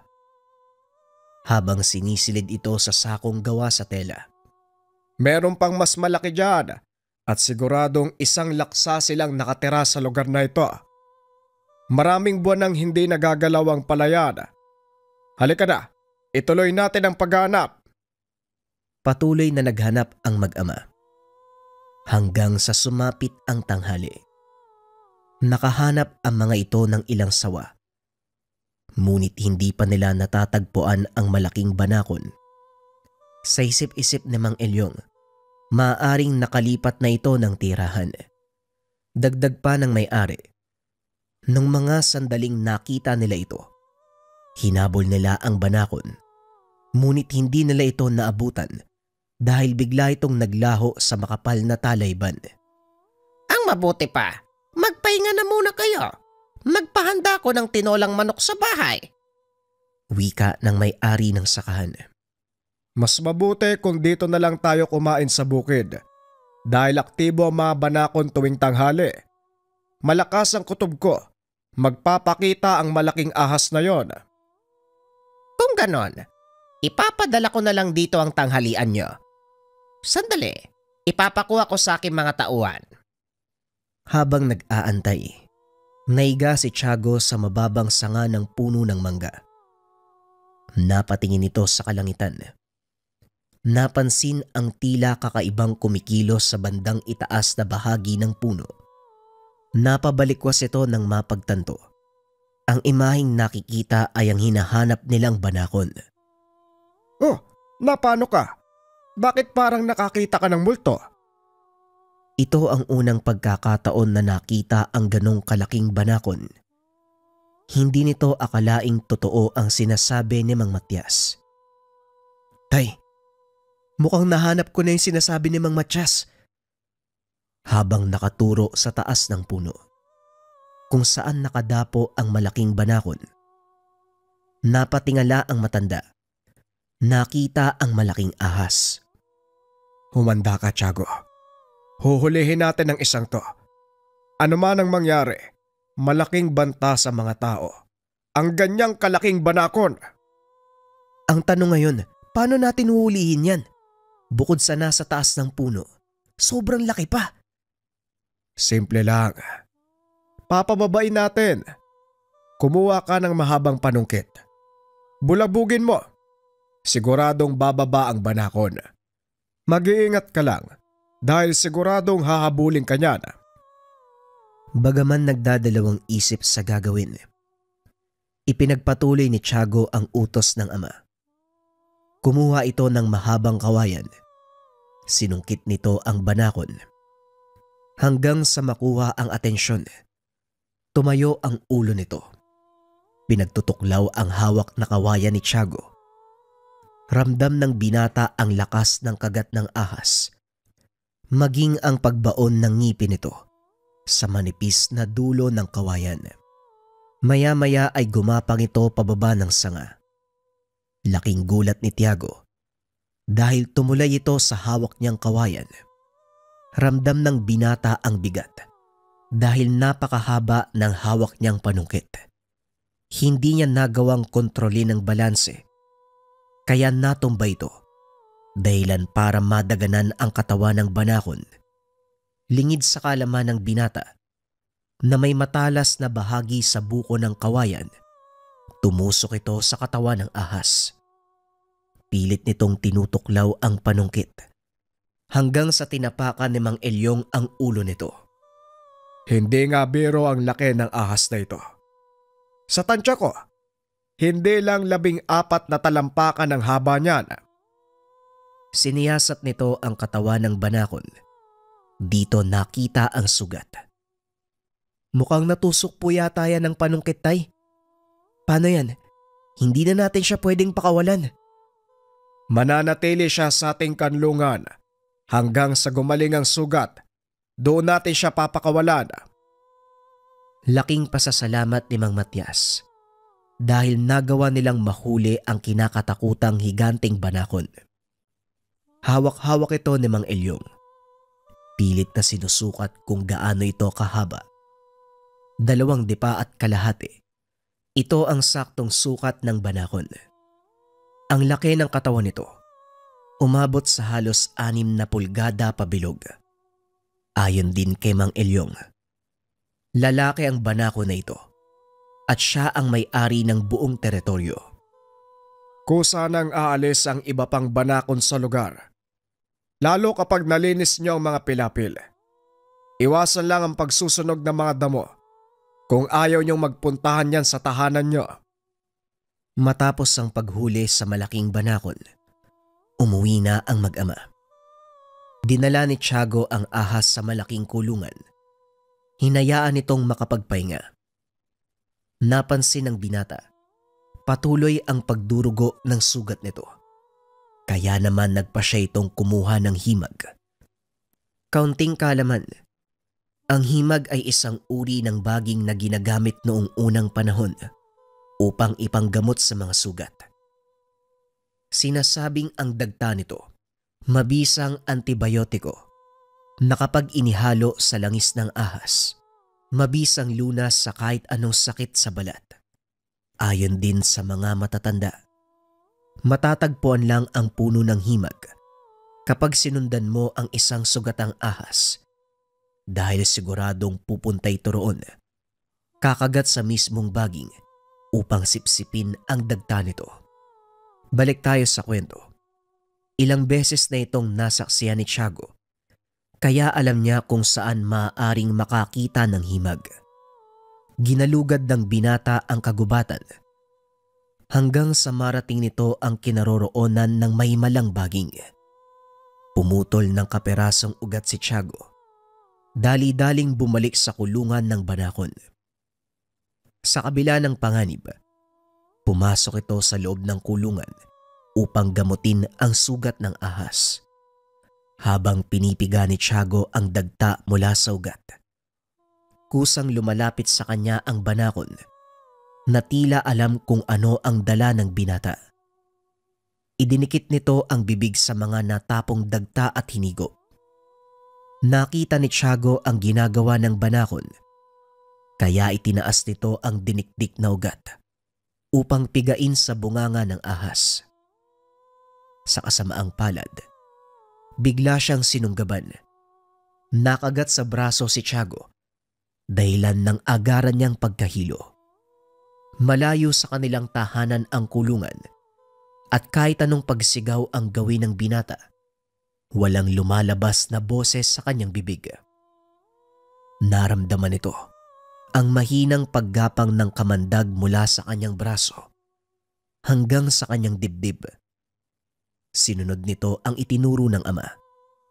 Nanatiling kalmado si Tiago hanggang sa bumagal ang tibok ng pulso. Marahan siyang kumilos para talian ang bahaging kinagat ng banakon. Dahan-dahang gumapang palabas ng kulungan. Nanatili naman sa loob ang ahas habang nakatayo ang ulo nito. Tinitignan si Tiago. Nakaupo ang binata sa paanan ng isang puno habang unti-unting lumalabo ang paningin. Sa isip ni Tiago, ito na ang katapusan para sa kanya. Unti-unting lumalabo ang paningin ng binata. Nahihirapan sa paghinga hanggang sa tuluyang mawalan ng malay. Ilang sandali pa ang nakalipas. Nagising ang binata. Nakita nitong nasa loob na siya ng tahanan. Pinupunasan ng ina ang kanyang noo. Habang ginagamot naman ni Mang Elyong ang sugat na natamo mula sa kagat ng ahas. Anong pumasok sa isipan mo at ginamot mo ang sugat ng banakon? Alam mo naman kahit anong kabutihan ang gawin mo, kakagatin at kakagatin ka ng ahas sa oras na makaramdam ng panganib. Pasalamat ka na lang, hindi ganong kalakas ang kamandag na pumasok sa katawan mo. Halos mamatay na ako dun, tay. Tapos kaunting kamandag pa lang yung pumasok. Ang tawag sa kagat na yon, tuyong kagat. Halos walang kamandag ang kagat na yon dahil depensa ang ginawa ng banakon. Inakala nito na susugurin mo siya, kaya sinunggaban ka niya. Naglalabas lang ng matinding kamandagang mga ito sa tuwing papatay sila ng kanilang pagkain. O hindi kaya naman kapag nakikipaglaban.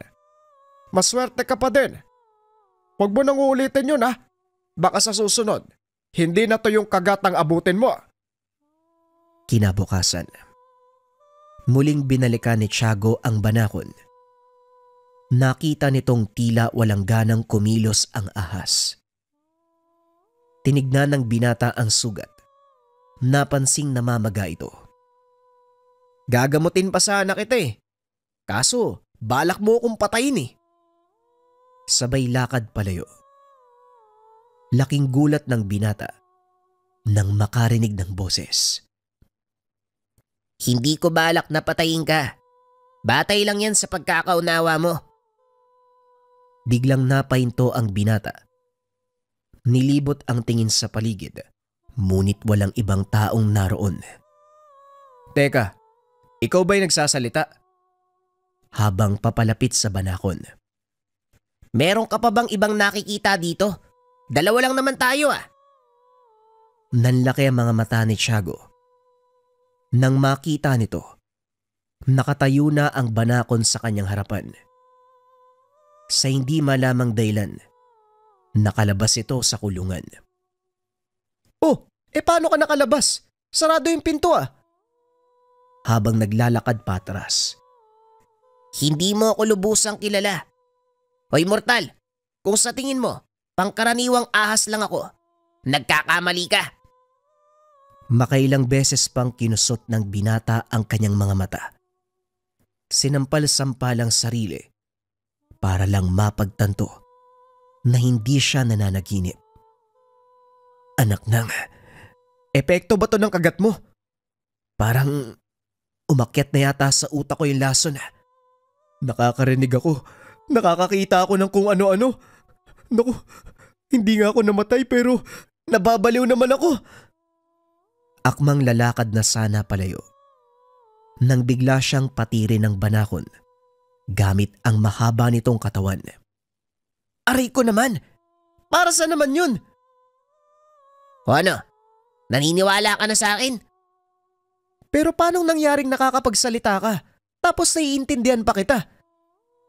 Ang kagaya ko, isang uri ng inkantong hayop. Isa lang ako sa libo-libong naninirahan dito sa mundo nyo. Dahil sa unti-unting pagkasira ng aming natural na tirahan sa kabilang dimensyon, nagpasya kaming pumunta sa mundo nyong mga tao. Teka, kung isa kang inkanto, di dapat may kapangyarihan ka. Saka, ahas ba talaga yung totoo mong anyo? Nakakatakot eh. Mas mabuti nang makita mo ko sa ganitong anyo. Kesa sa totoo kong pagkatao, mas matatakot ka. Isa pa, sanay ang mga tagamundo sa itsura kong ito. Kaso lang, pinapatay kami ng mga kauri mo eh. Dahil sa taglay naming kamandag, mapanganib para sa inyo. Hindi mo naman masisisi yung mga tao. Natatakot lang sila sa mga kagaya mo eh. Hindi kasi nauunawaan ng karamihan sa amin ang inyong buhay. Para sa amin, pag nakakita ka ng ahas, kailangan patayin eh. Makamandag man o hindi. Naglakad ito papunta sa kulungan at binuksan ang pintuan. Hindi na ako babalik sa mabahong lugar na yan. Kapag pinilit mo kong ikulong dyan, tutuluyan na kita. Huwag kang mag-alala. Kukunin ko lang yung dinikdik na ugat ng himag. Teka, nasa na ba yun? Ito. Ewan ko lang kung kakatas pa to ha. Hindi mo na kailangan yan. Nasipsip ko na ang katas mula sa ugat.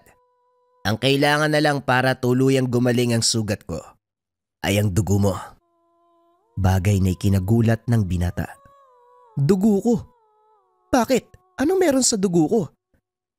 Hindi nakakamatay na kagat ang binigay ko sa'yo. Kung hindi isang kagat na makakapagsalin ng aking kakayahan na magpagaling sa isang nilalang. Nagkataong walang mas maliit na hayop na pwede kong lunukin, kaya ikaw ang kinagat ko sa pag-asang mauunawaan mo. Pero nagkamali ako eh. Pinangunahan ka ng takot. Dahil doon nawalan ka ng malay. Teka sandali nga. Kagat na hindi nakakalason.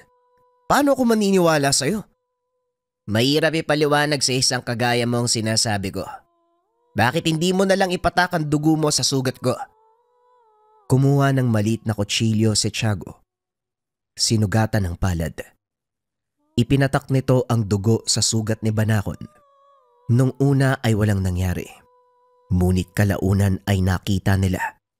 Unti-unting nagbabalik ang kaliskis sa dati habang naghihilom ang sugat. Paano nangyari to? Bakit nakakapagpagaling yung dugo ko? Masyado kang makulit ano? Kakapaliwanag lang eh. Ang binigay kong kamandag sa'yo ang siyang dahilan kung bakit ako gumaling. Sa tuwing magkakasugat, naghahanap kami ng mas maliit na hayop upang salina ng kamandag. Pagkatapos kinakain namin yon para pumasok sa katawan namin ang lunas na dala ng pinaghalong dugo ng aming pagkain at kamandag. Sa pamamaraang yan, napapagaling namin ang anumang pinsalang natatamo. Kung ayaw mong bumalik sa kulungan, hayaan na kita makalaya. Pero huwag kang babalik sa palayan ha. Natatakot sa iyo yung mga tao eh. Hindi na ako babalik sa lugar na yun, no? Masyado nang mapanganib para sa kagaya ko. Maiba ko. Wala ka bang pamilya, asawa, kamag-anak o kaibigan? Wala na sila. Namatay sila sa una naming tirahan. Dahil na din sa pangangaso. Kung ganun, saan ka titira? Hindi ka naman pwede dito sa bahay. Baka makita ka ni tatay, huliin ka nun. Biglang nagliwanag ang katawan ng ahas. Unti-unti itong lumiit. Bumilog ito. Naging medalyong ginto na parang nakapalupot na ahas. Sa bulsa mo, ito ang pinakaligtas na lugar para sa akin. Walang makakalam kung nasaan ako. Hindi rin kita maintindihan, no? Gusto mong manatili sa aming mga tao. Gayong kami mismo ang dahilan kung bakit kayo nauubos. Naniniwala lang ako sa kasabihan yung mga tao. Dumikit ka sa mga kalaban mo para hindi ka niya makita. Bahala ka nga sa buhay mo. O siya, may gagawin pa ako. Magpapakawala kami ng mga ahas sa kabundukan ngayon ha. Ilalagay na lang kita sa bulsa ko. Hindi na sumagot ang Banakon dahil naramdaman nito ang presensya ni Mang Elyong. Unang tinignan ng binata ang kulungan ng nahuling ahas. Nagulat ito dahil wala na ang Banakon sa loob. Tiago, anong nangyari sa Banakon? Pasensya na po tay. Hindi ko po naagapan eh. Namatay po yata siya kagabi. Kung sabagay, medyo malalim ang sugat na natamo ng kawawang Banakon. O siya, isilid mo na sa makatsa ang ilang sawa. Ako nang bahala doon sa may kamandag. Matapos ay lumakad ang mga ito papunta sa kabundukan kung saan nila pinakawalan ang mga ahas. Pagkarating doon, sinalubong sila ng mga putok ng baril. Mukhang meron pa rin mga mangangasotay ah. Hindi sila natatakot oh. Kahit meron parusa kapag nahuli sila. Hayaan mo. Papasan ba't mauhuli din ng mga yan? Ang gawin mo na lang, huwag silang tularan. Sige na, pakawalan mo na ang mga ahas. Nang makabalik na tayo, may mga kailangan pa akong atupagin sa bukid. Ngunit nang pabalik na ang mga ito sa kapatagan, nakasalubong nila ang pangkat ng mga mangangaso sa pangunguna ng dating kasamahan ng matanda, si Gabriel. O Mang Elyong, himala at nandito kayo. Akala ko ba, huminto na kayo sa pangaso? Oo Gabriel, matagal na kaming huminto. Naparito lang kami upang magpakawala ng mga nahuli naming ahas sa kapatagan. O siya, mauna na kami ha. Marami pa akong gagawin, mag-iingat ka. Dahil medyo maraming napakawalan na Banakon sa lugar na ito. Nanguhuli kayo ng mga ahas sa kapatagan para pakawalan sa kabundukan. Gasino lang ang kita doon ah. Nabubuhay ba kayo doon? Bakit hindi na lang kayo bumalik sa pangaso? Ang totoo, wala kaming kinikita sa gawain ito eh. Pero maraming paraan para kumita ng pera. Hindi lang sa pangangaso ang alam kong pangkabuhayan. Sabay lakad palayo. Kung sa bagay, matanda ka na din eh. Medyo mapurol na ang asinta mo. Tama lang na magretiro ka na. Pero ako, hindi kami titigil hanggat hindi nahuhuli ang isang hayop na dito naglalagi sa kagubatan. Natigilan si Mang Elyong sa mga narinig.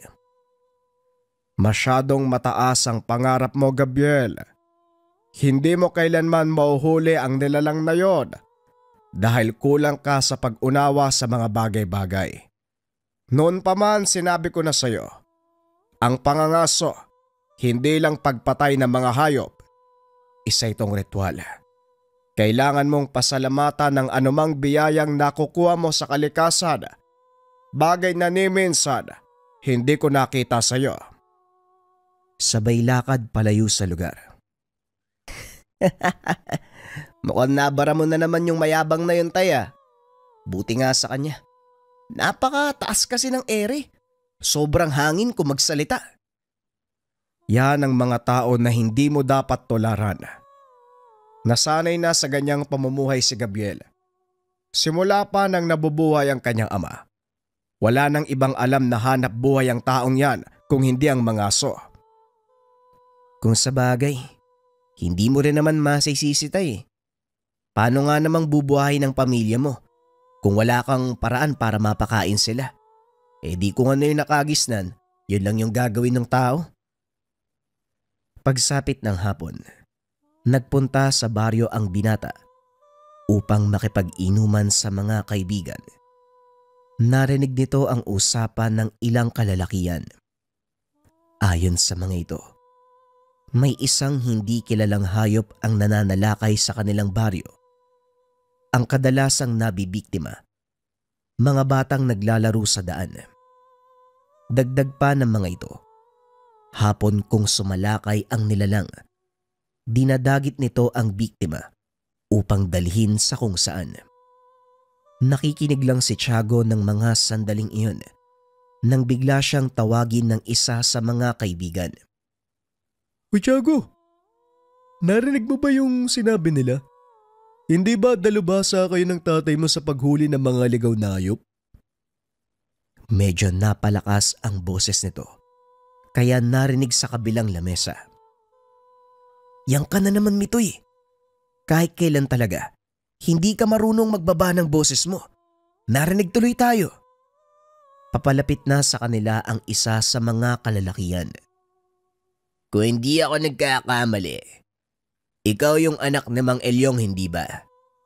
Kayo yung humuli sa malaking banakon kina Mang Matias. Oo, tama ka. Anak nga ako ni Elyong. Anong maitutulong ko sa'yo? Ako si Dante, anak ng kapitan sa kabilang barangay. Malaking problema ng tatay ko ang nilalang na sumasalakay. Hindi na halos lumalabas yung mga tao, kaya naapektuhan na mga hanap buhay nila.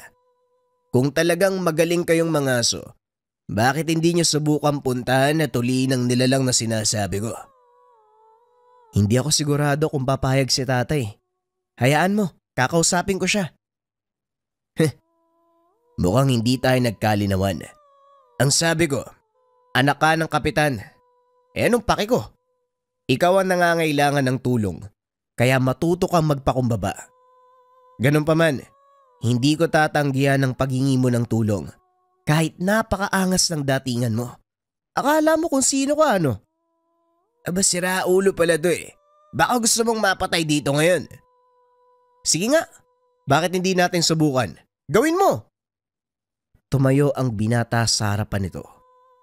Dahan-dahang napaatras si Dante. Saka palang namalaya ng kausap na hindi biro ang pangangatawan ni Tiago. Bukod sa matangkad ay matipuno. Napatingala na lang si Dante habang nakikipag-usap.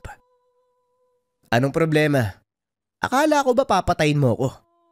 Bakit parang nakakita ka ng multo? Yan ang hirap sa inyong mga anak ng politikong nakaupo eh. Akala nyo sa mga tatay nyo, mga Diyos na hindi mo mababa sa trono. Puro kayo kayabangan. Pero kulang naman kayo sa gawa.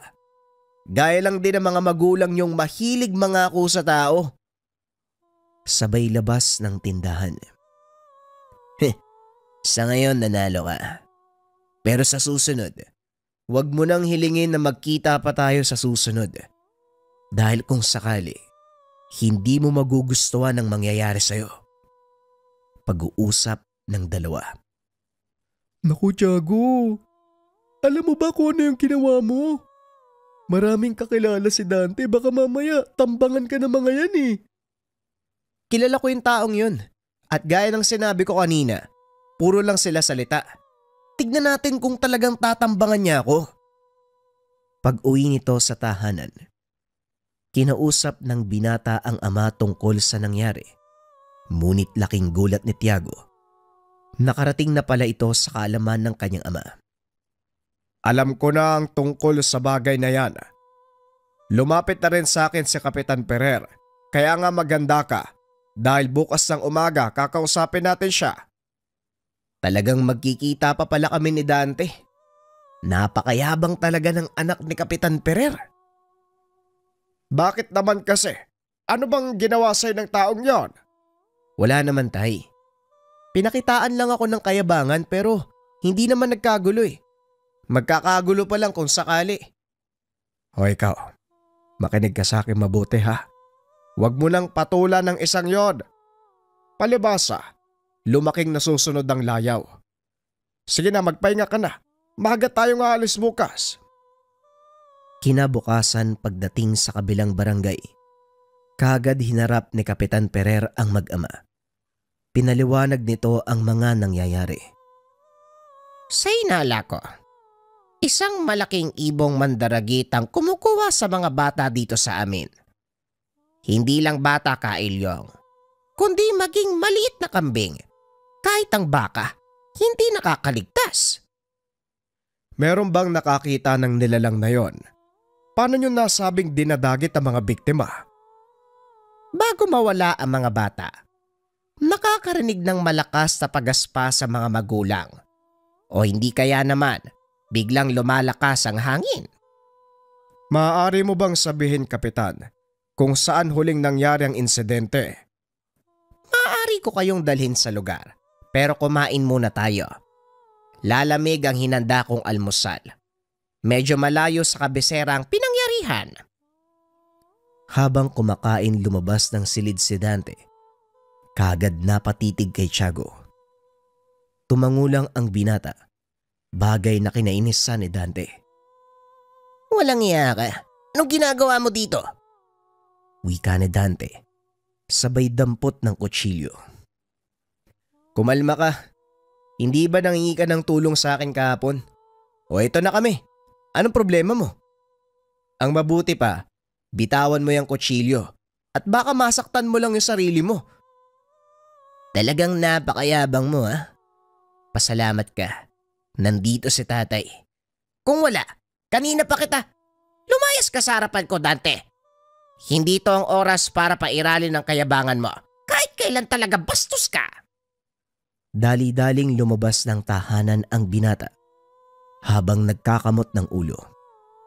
Tumingin pa ito kay Tiago, nag-iwan ng isang babala. Mamaya ka sa akin. Tumayo si Kapitan Ferrer. Nilingon ang anak. Dali-dali itong tumakbo palabas ng bakuran. Pasensya ka na sa anak ko, iho. Talagang mali ang pagpapalaki ng kanyang ina. Bueno, tapos na ba kayong kumain? Tapos na, Kapitan. Maaari na tayong lumakad. Tumuloy na ang mga ito sa huling pinangyarihan ng insidente. Nagulat ang mag-ama dahil isa itong tahanan na napapalibutan ng makapal na gubat. Ito ang bahay ng mag-asawang Juan at Lilia. Kaso lang wala na sila sa lugar. Natakot na maulit pa sa iba nilang anak ang nangyari. Dito sa bakurang ito mismo kinuha ang kanilang bunsong anak. Tiago, ikutin mo ang paligid. Maghanap ka na mabakas. Maging palatandaan ng malaking ibon. Alam mo na ang gagawin. Naglakad sa paligid ng tahanan si Tiago. Naghanap ito ng mga palatandaan. Ngunit wala ni isang nakita ang binata. Hoy, Ano bang hinahanap mo, Tiago? Tanong ng banakon. Nagagawa nitong makipag-usap sa pamamagitan ng isipan. Mga palatandaan ng malaking ibon. Tugon ni Tiago. Hindi ka makakakita nun dito. Dahil hindi naman ibon ang kumukuha sa mga bata. Hindi ibon? Teka, anong ibig mong sabihin? Dun banda. Ayun o, tumingin ka dun. Tumingin ka sa gawing yun. Nakikita mo ba ang malaking puno ng nara? Lapitan mo ito at siguradong magugulat ka. Sinunod ni Tiago ang sinabi ng banakon. Pagkalapit nito sa puno, nagtaka ang binata dahil may kung anong nakaumbok sa mismong katawan nito. Sa unang tingin, hindi mo mapapansin. Pero sa oras na lapitan mo ito, mapapansin mo ang hindi pangkaraniwang umbok. Ano yung bagay na yan? Bakit hindi mo subukang suntukin? Sige na, gawin mo. Wika ng banakon. Sinuntok ito ni Tiago. Laking gulat ng binata. Biglang umatungal ang nilalang na nagbabalat kayo sa katawan ng puno ng nara. Isang uri ng engkanto na may hawig sa hunyango. Ikaw ba ang kumukuha ng mga bata sa lugar na to? Habang hawak-hawak sa leeg ang nilalang. Hindi ako. Pero pwede kong ituro sa inyo kung sino. Ano yung hawak-hawak mo, Tiago? Saan mo nahuli ang nilalang na yan? Dito lang po tay. Nagtatago sa puno ng nara eh. Pwede niya daw tayong ituro sa nilalang na kumukuha ng mga bata. Maging si Kapitan Ferrer ay nagulat sa nasaksiyan. Ito ang unang pagkakataon na makakita ng isang totoong engkanto. Anong balak yung gawin sa isang yan? Mamaya, manakit pa yan kung bubuhayin nyo eh. Mas mabuti kung papatay na lang. Patayin. Yan ang palaging unang pumapasok sa isipan natin. Sa oras na makakita tayo ng nilalang. Maging hayop na hindi pamilyar eh. Bakit kailangan patayin? May ginawa na ba sa'yo, Kapitan? Wala pa naman na. Nag-iingat lang ako, Ka Elyong. At isa pa, ako ang kapitan ng barangay na ito. Kaya ako ang masusunod. Pasensya na, Kapitan. Pero hindi na kami sakop ng iyong pinamumunuan. Pinakiusapan mo kami para hulihin ang nilalang na namiminsala sa inyo. Kami ang nanghuhuli, kaya kami ang magpapasya kung ano man ang gagawin sa kanila. Hindi na nakapagsalita ang kapitan. Sa halip ay umalis na lang ito sa lugar. Kagad namang sinabihan ni Mang Elyong si Tiago na hindi dapat malaman ng karamihan. Ako na po ang bahala dun, tay. Mauna na po kayo sa bahay. Dalhin niyo ang hunyango. Sabay abot sa ama ng hawak na nilalang. Sinundan nito si Kapitan Ferrer. Habang nasa daan, kinakausap nito ang alagang banakon. Uy, narinig mo yung sinabi ni tatay, di ba? Hindi ko alam yung gagawin ko eh. Paano kaya natin siya mapapakiusapan na wag magsalita? Hindi naman pwedeng gulpiin yung kapitan. Ako nang bahala. Magtiwala ka sa akin. Bilisan mo na. Bago pa siya makarating sa tahanan. Dali-daling naglakad ang binata hanggang sa maabutan nito ang kapitan. Kapitan, sandali lang po. May itatanong lang ako. Huminto ang kapitan. Hinarap ang binata. Ang akala ko ba, kayo na ang bahala. Oo, kami na po ang bahala doon, kapitan. Kaso, may isang bagay lang akong gustong ihabilin sa inyo eh. Nakikiusap po ako. Biglang lumitaw sa likod ni Tiago ang malaking banakon. Nanlaki ang mga mata ng kapitan dahil noon lang siya nakakita ng isang higanteng banakon. Kiyate, asa ba naging ka ng banakon mo? Na ang ibig sabihin ay saan nanggaling ang banakon na yan. Alaga ko po siya, Kapitan. May papakiusap lang po sana ako sa inyo.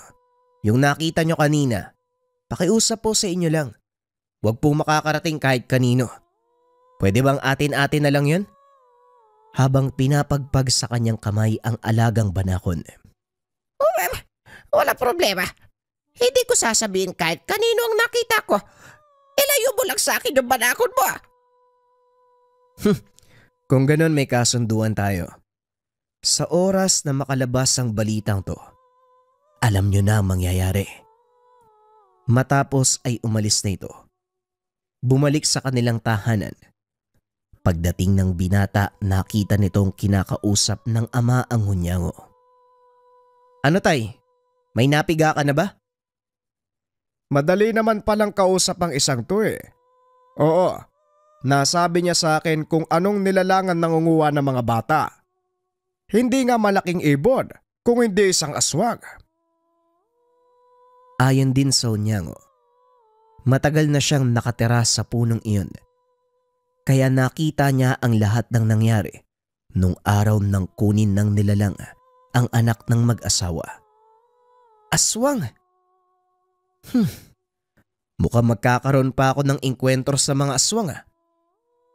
Ito din ang unang pagkakataon na makakarap ko ang isang aswang kung sakali. Kahit ayaw ko, walang magagawa eh. Mukhang kakailanganin natin ang tulong nila Gabriel. Subukan mo silang hanapin sa bayan, Tiago. Nang gabing iyon ay lumakad si Tiago para hanapin si Gabriel, maging ang mga kasama nito. Natagpuan ng binata ang hinahanap sa isang pasugalan. Akmang papasok na sana ito nang bigla siyang pigilan ng nagbabantay. Pasensya na, hindi pwedeng pumasok ang hindi kilala ng aking amo. Ganun po ba? Pakisabi na lang po sa lalaking yun, pinapatawag siya ng tatay ko. May ipapagawa sa kanya. Nilingon ng bantay ang tinuturo ng binata. Si Gabriel. O sige, ikaw na magsabi. Pero duda ako kung harapin ka niya ha. Abala siya sa pagsusugal. Tumuloy si Tiago at nilapitan si Gabriel. Gabriel, gusto ka daw makausap ni tatay. Mukhang may ipapatugis sa'yo. Nag-angat ng tingin si Gabriel. Walang pagdadalawang isip na tumayo. Mamaya mo na sabihin sa akin ang detalye. Mga bata, ituloy niyo muna ang kasiyahan. May importante akong gagawin. Walang pag-uusap na nangyari sa dalawa habang nasa daan. Pagdating sa tahanan nila Tiago, saka pa lamang nagsalita si Gabriel. Hindi mo ko pinapatawag ng walang mabigat na dahilan, Kailyong. Pagsalita ka. Anong problema? Bago ko sabihin sa iyo ang lahat, gusto kong makita mo ang nilalang na ito. Nanlaki mga mata ni Gabriel. Lalo pa nang magpakita ang hunyango sa kanya. Isang hunyango? Bakit meron ka dyan? Panandalian lang ang pananatili ng nilalang na yan sa akin. May kaugnayan siya sa ipapagawa ko sa iyo. Ang hunyango na yan, ang nakakita sa nilalang na ipapatugis ko. Alam kong meron kang kakayahan na makita ito mula sa mga mata ng iba. Matagal ka nang nagretiro, pero matalas pa rin ang pag-iisip mo, Kailyong. Bueno, hayaan mong ako na mismo makakita ng itsura ng hayop na tutugisin ko. Kinuha nito sa kulungan ang hunyango. Tinitigan sa mata. Laking gulat ni Tiago. Nagbago ang mga mata ni Gabriel. Naging katulad ito ng sapusa. Taglay ng taong yan ang bertud ng musang. Meron siyang katangian na tumingin sa nakaraan ng isang nilalang sa pamamagitan ng pagtitig sa mga mata nito. Hindi naman nagsalita si Tiago. Patuloy lang itong nakiramdam sa ginagawa ni Gabriel. Maya-maya pa, binitawan na nito ang hunyango. Napatingin ng nakakaloko kay Mang Ilyong. Aswang ang ipapatugis mo sa akin, Kailyong. Sigurado ka ba? Tanong ni Gabriel. Gagawin mo ba o hindi? Alam mo na yan ang pinakagusto ko. Alam ko na din kung saan matatagpuan ang nilalang. Kaya ikaw bata, kung gusto mong sumama, maganda ka na. Isama mo din ang alaga mong banakon. Nagtaka si Mang Elyong sa sinabi nito. Banakon? Anong ibig mong sabihin, Gabriel? Ay nako, pasensya na. Hindi pa pala nasasabi ng anak mo. May alagang engkantong banakon si Tiago. Napatingin ng matanda kay Tiago na noon ay pasipol-sipol lang sa sulok. Opo, totoo po yung sinasabi niya. O ikaw, pwede ka nang lumabas. Nabuko tayo eh. Lumabas ang malaking banakon mula sa kanyang bulsa. Bagay na kinagulat ng matanda. Hindi ba yan yung banakon na nahuli natin sa palayan ni Mang Matias? Ang akala ko ba, patay na yan? Hindi ko na po nasabi sa inyo eh. Dahil alam kong hindi naman kayo maniniwala. Pasensya na po kayo tay ah. Ay nako, may magagawa pa ba tayo? O siya, bilisan mo na. Nang masagawa na natin ang plano. Tara, tara. Kanina pa ako nangangati dito. Dalian yung dalawa. Pinasok ng mga ito ang kagubatan sa pangunguna ng Ginoo. Hanggang sa marating ng mga ito ang isang maliit na pamayanan. Dito susunod na sasalakay ang aswang. Magpapalipas tayo ng magdamag dahil hindi naman sumasalakay ang aswang na yon kapag gabi. Wala nang bata sa labas ng mga kabayan. Mag-aantay lang tayo. Umakyat sa puno si Tiago kasama ang alagang banakon. Naidlip ito sandali habang nag-aantay ng pagsikat ng araw. Maya-maya pa, unti-unting nagkakabuhay ang maliit na nayon ng mga katutubo. Isa-isang naglalabasan ang mga bata upang maglaro. Para sa tatlo, ito na ang kanilang pinakahinihintay. Bumaba sa puno si Tiago. Naupo sa tabi ng ama. Maging alisto ka lang, Tiago. Anumang oras, darating na ang hinahanap natin. Ayon pa sa matanda, batay na din sa mga pangyayari. Sumasalakay ang nilalang bago lumubog ang araw at bago din sumikat sa umaga. Tahimik na nakamasid si Gabriel hanggang sa bigla itong napatayo. Bumunot ng palaso mula sa likuran. Inumang ito sa malayo. Saka pa lamang napagtanto ni Tiago kung ano ang pinupunterya ng Ginoo. Nakita nito ang isang nilalang. Mabilis na bumubulusok paibaba. 3 palaso ang sunod-sunod na pinakawala ni Gabriel. Tumama ang lahat ng ito sa katawan ng nilalang, dahilan para bumagsak sa lupa. Sandali lang. Bago natin patayin ang nilalang, lilinawin ko. Sa akin ang pangil. Bahala ka sa gusto mo. Walang makikipag-agawan sa'yo. Mabilis na tumakbo ang dalawa. Sa pag-aakalang mabilis nilang mapapatay ang nilalang, tuloy-tuloy na sumugod ang binata. Sinubukan pa itong pigilan ni Gabriel. Kaso nga lang huli na. Pagkalapit nito sa nilalang, pinagaspas nito ang pakpak. Dahilan para tamaan ang binata at tumalsik sa malayo. Nakalimutan kong sabihin, malakas ang hampas ng mga pakpak nila. Ano, ayos ka lang ba? Ayos lang ako. Medyo nabali yung balikat ko pero kaya ko pa. Gumapang ang banakon sa kanyang katawan. Umilaw ang mga mata ng higanting ahas. Dali-daling sinugod ang nilalang. Kinagat ito ng ilang ulit bago tuluyang bumalik sa kinaroroonan ni Tiago. Mag-antay lang tayo ng ilang minuto. Kusang babagsak ang katawan ng aswang na yan sa oras na kumalat ang kamandag ko. Mapapakinabangan din pala ang alaga mo, Tiago ah. Magaling! Huminto na sa pagkilos ang nilalang. Tapusin na natin to. Mabuti na lamang at wala masyadong tao sa lugar, kaya hindi nakita ang kanilang ginawa. Nilapitan ng binata ang naghihingalong nilalang. Sa kauna-unahang pagkakataon, nakakita ito ng totoong aswang. Ganito pala yung itsura nyo, no? Ulo ng baboy, katawan ng tao, tapos may pakpak ng paniki.